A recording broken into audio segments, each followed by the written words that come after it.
या मला घड्याळ मैत्रिणी जाऊ द्या, यांना कुठे पण जाऊ द्या, ही शोभा काढतो. आणि माझ्या मनाचा मन मुळात करून आरती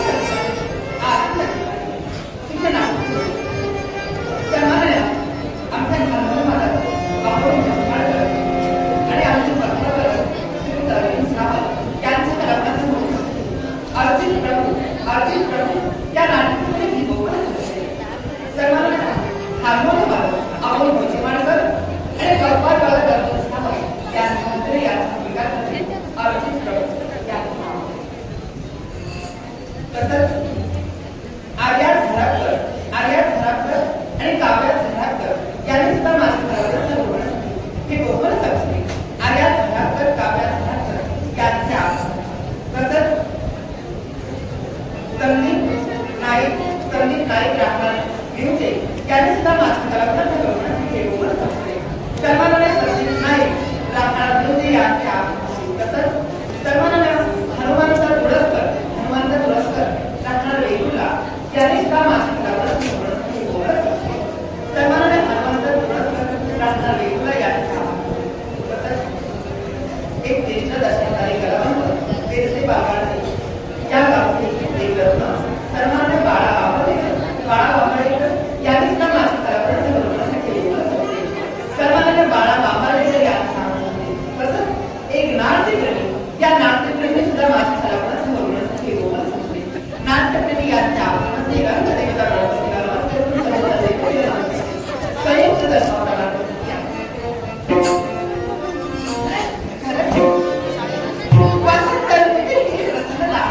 म्हणून त्याला तरी आपल्या मनाचं मात्र समाधान आज तर असं वाटलं तर आपला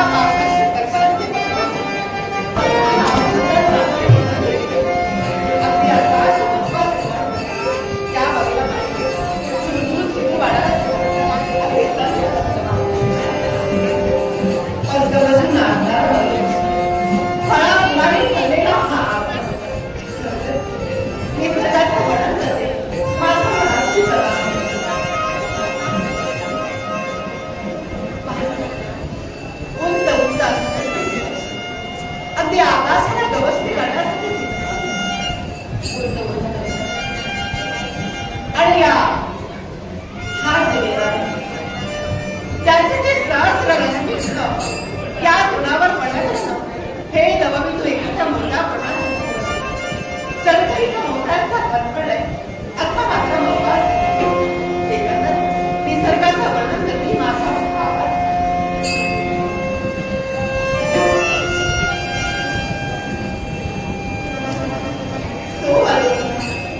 आणि हे मधुस्वर नेमके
तसं महेश नारकर यांचा आमच्या कलेचा गौरव करून हे कोमल असले महेश नारकरचा आभार म्हणून या बक्षीस स्वीकार करतात. धन्यवाद. त्याचप्रमाणे अनुज पेंडेकर यांचा आमच्या कलेचा गौरव करून हे कोमल असले. धन्यवाद. त्याचप्रमाणे प्रवीण रेडकर यांचा आमच्या कलेचा गौरव करून हे कोमल असले. त्याचप्रमाणे कैलासवासी प्रथमेश आरसेकर यांच्या स्मरणार्थ एक नाट्यप्रेमी या नाट्यप्रेमीचा कलेचा गौरव करून हे कोमल असले कैलासवासी प्रथमेश आरसेकरांच्या आपला शिरशांती राहू असे ईश्वरजन प्रार्थना बक्षीस स्वीकार करतात. धन्यवाद. त्याचप्रमाणे दादा मांजरेकर आमचे इंग्रजीत दादा मांजरेकर ज्याचा आमच्या कलेचा गौरव करून हे कोमल असले. धन्यवाद. त्याचप्रमाणे शंकर धुरी यांचा आमच्या कलेचा गौरव करून हे कोमल असले. असं मनोज पाटकर यांचा आमच्या कलेचा गौरव करून हे कोमल असले. त्याचप्रमाणे आमचे हितचिंत आणि नाट्यप्रेमी राधाकृष्ण पाटकर यांचा आमच्या कलेचा गौरव करून हे कोमल असले. तसंच मदन गोडे आमचे मित्र मदन गोडे यांचा आमच्या कलेचा गौरव करून हे कोमल असले. धन्यवाद. तसंच आमचे नाट्यप्रेमी आणि हितचिंत चाची पाटकर यांचा आमच्या कलेचा गौरव करून हे कोमल असले. तसंच प्रमोद खाडी या देवाच्या मंदिरातले मानकरी प्रमोद खाडी यांच्या कलेचा गौरव करून हे कोमल असले. मग या मार्गाने जात असता आमची नजर तुमच्यावर पडली आणि ती नजर सांगितली जरा चौकशी करा. माझी चौकशी झाली. मी कोण आहे ते सांगितलं. आता मला सांगा तुम्ही कोण आहात?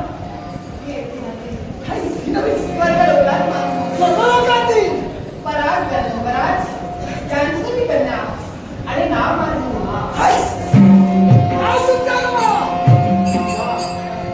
नाव ऐकलं आणि थोडावर मनाचं समाधान झालं. कारण मला सांगावं तुमचं लग्न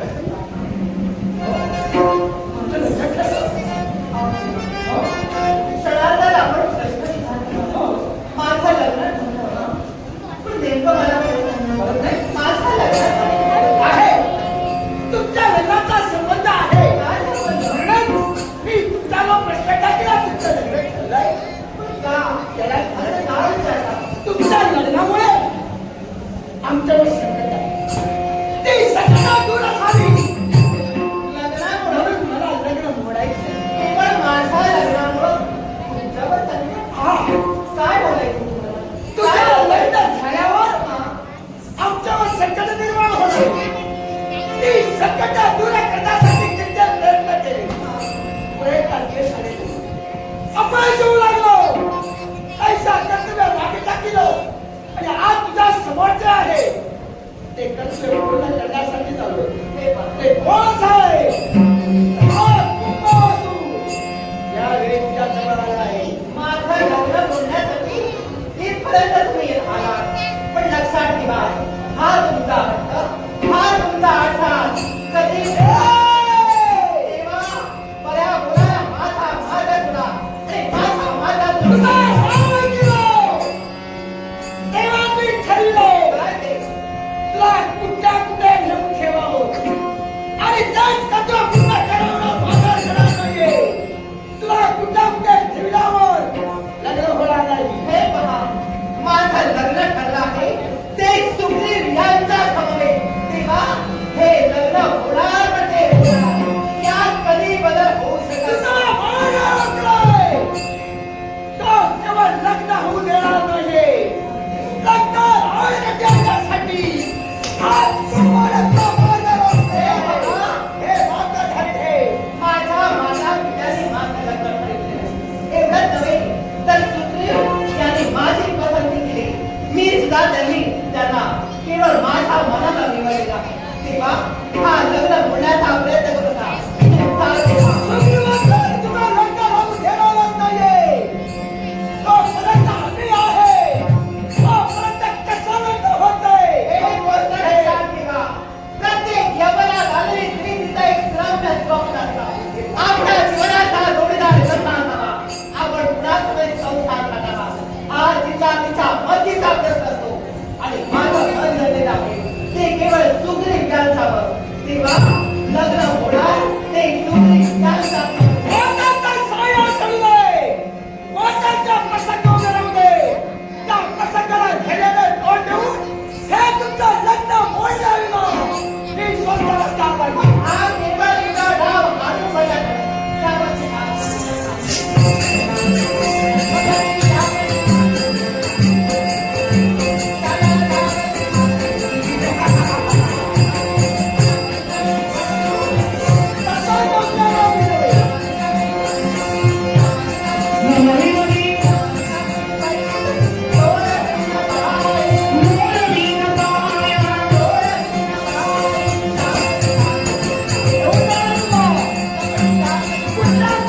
तू ठेवला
की या शुभ कार्यात विघ्नाचा थांब येतो. हे शुभ कार्य आम्हाला नकोय. या शुभ कार्यामुळे शक्यता निर्माण होय. ती शक्यता निर्माण होणे म्हणून लग्न होण्याचा प्रयत्न करतोय. उलट मी तुला सांगतोय, तुझ्या माती तर मोठ्या संकट येऊ नये. सांगतोय कोण? माझा माती वाटण्याची शक्यता होऊ दे. शक्यताला घाबरताना मी नव्हे. गेल्याने तोंड देऊन ती शक्यता दूर करण्याची उत्सव शुभता माझ्यावरती आहे. कदाचित तुला माझ्या पराक्रमाची कल्पना नाही आणि म्हणून हे शब्द तुझ्या मुखातून बाहेर पडताय. वाटायचे पराक्रम असते. ते पराक्रम ते पाहून त्या पराक्रमाला पोरं खाल्लं जाणार नाही. मग मला सांग, असं वक्तव्य करणारी व्यक्ती तरी कोण आहे? नाही, अंधरी सूत, केसरी नंदन, वायुपुत्र हनुमान. मुखात शब्द मुखात ठेव. काय म्हणाला? काय म्हणाला? अंधरी सूत, केसरी नंदन, वायुपुत्र हनुमान. नाही. अंजनी पुत्र असतील, केसरी पुत्र असतील, वायुपुत्र तो कसा काय? अरे प्रत्येकाचा एकच नाव असतो. तू दोन दोन नाव पुकारतो आहेस. मला सांग, वायुपुत्र तो कसा? शंका बरोबर आहे तुझी. कारण केसरी आहे माझे पिताजी, मग मी वायुपुत्र कसा? आपलं नाव? माझं नाव कुंभास आहे. हे कुमार, माझी जीवनी आठवत वेगळी आहे आणि ती शंका जर मी दूर करायला हवी तर आई अयोध्येचे राज करताय राजा दशरथ यांना संतान न होतं आणि म्हणून त्यांचे कुलगुरू वशिष्ठ महामुनी यांच्या आज्ञेनं त्यांनी पुत्र कामाची यज्ञ आरंभला आणि त्या यज्ञातो ज्यावेळी अग्निदेव प्रगट झाले आणि प्रसाद म्हणून वयस्करांना दिलं, त्यांच्या 3 राण्या कौशल्या, सुमित्रा आणि कैकेयी 3 समान भाग केले आणि 3 भार्यांना दिले. पण त्या क्षणाला एक फार पक्षी आला आणि त्या फार पक्षाला एक भागाचे तुला उतरून आकाशात उड्डाण केलं. आकाश मार्गानं तो घार पक्षी जात असताना ज्यावेळी माझी माता म्हणजे अंजनी ही सुमेरू पर्वतावर महादेवाची भक्ती करत होती, त्या तरी पोहोचतात वायुदेवतेनं आपली गती तेज केली आणि यामुळं त्या घार पक्षाच्या मुखातील तो घार म्हणजे पाण्याचा तुकडा माझ्या आईच्या अंगालीत पडला. शिवाचा प्रसाद म्हणून माझ्या आईनं तो भक्षण केला. हे एक कारण आणि त्या कालामध्ये हरी आणि हर, शिवशंकर आणि वैकुंठीचे नारायण हे विश्व विचार करत असताना महादेवानं सागर मंथनाच्या वेळी वैकुंठीच्या नारायणानं ते मोहिनी रूप घेतलं. त्याची आठवण झाली आणि क्षणात म्हणाले, हे नारायणा, मला तुझं ते रूप पाहायचं आहे. शिव इच्छा नारायणानं क्षणात मोहिनी रूप धारण केलं. हे रूप पाहतात महादेव महादूर झाले. त्याचं वीर्य स्मरण झालं.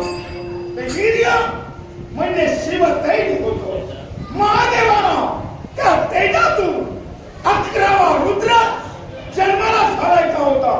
म्हणून त्यांनी वायुदेवाला बोलले आणि वायुदेवाला संकेत दिले की हे शिवताई अंजनाच्या उदरात संप तू यज्ञ मागे पळाव, त्याच्यात ते फोड आणि एकीकरण कर.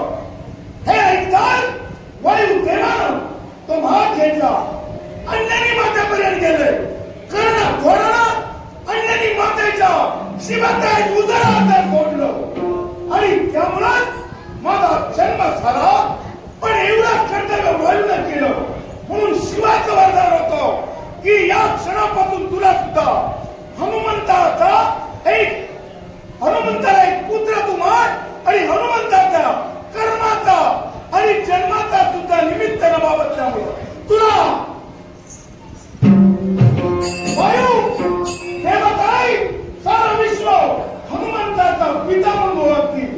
आणि हनुमंताला वायुनंद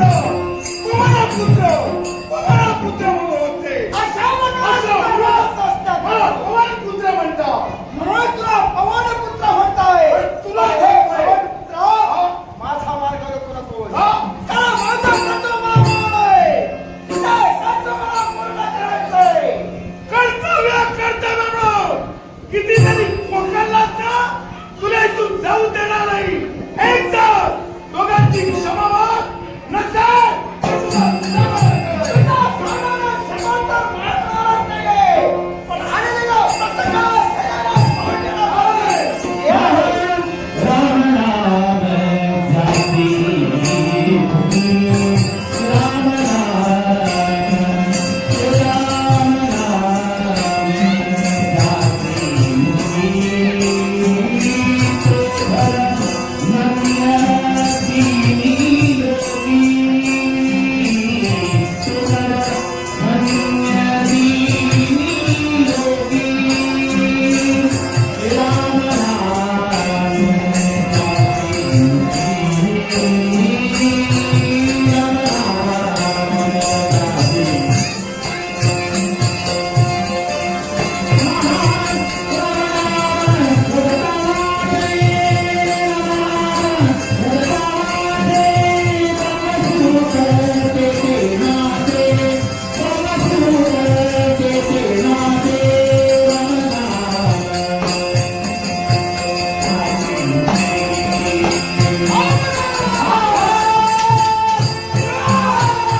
पाहिलं तर या तुमच्या लग्नात बरीच विघ्न येत आहे.